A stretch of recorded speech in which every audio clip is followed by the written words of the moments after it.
At the end of the day, we'd all prefer creating over debugging. So how can we avoid debugging in the first place? Here's some suggestions on what you can do. First thing, get your requirements right. Only if you know precisely what to do, will you be able to know what not to do. That is, only with precise requirements will you be able to tell failure from success. A famous quote coming from Brian Kernighan: "Without specification, there are no bugs, only surprises." So you could think that if you have no specifications, then you wouldn't have to do any debugging. Unfortunately, surprises need to be debugged just as well, except that debugging surprises is harder because you don't know how they would not surprise you. Increase precision and automation. Next suggestion. In the end, you do have this huge program, and you want to be able to find as many bugs as possible. Of course, you can have developers read it, review it, test it. But in the end, the time of your developers will always be a precious resource. In other words, you won't have the developers, you won't have the time, and so you'll be pressed to ship anyway. If you can automate these tasks, then resources will be much less of a problem, because you can have an arbitrary number of computers doing the checking for you.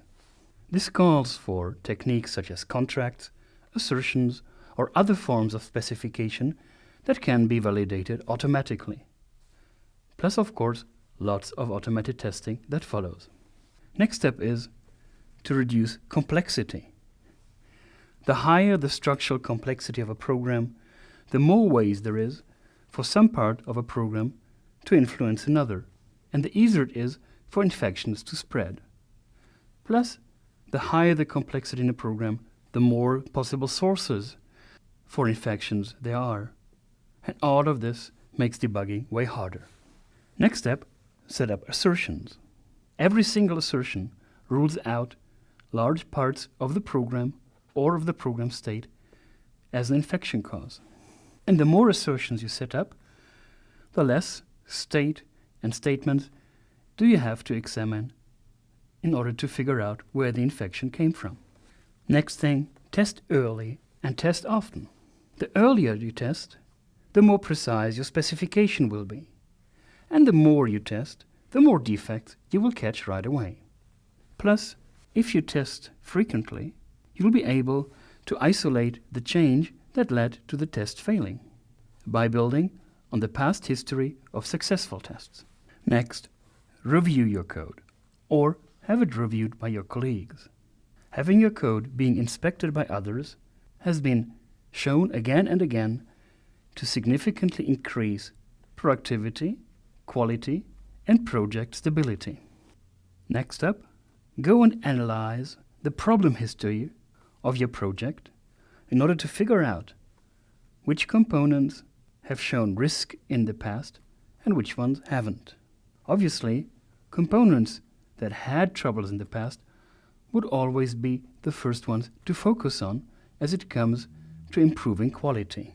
Analyze their history, their common features, common causes, and adjust the development process accordingly. Last, learn from your mistakes. Every bug you make is a bug too many. Improve your development process such that bugs are caught as quickly as possible.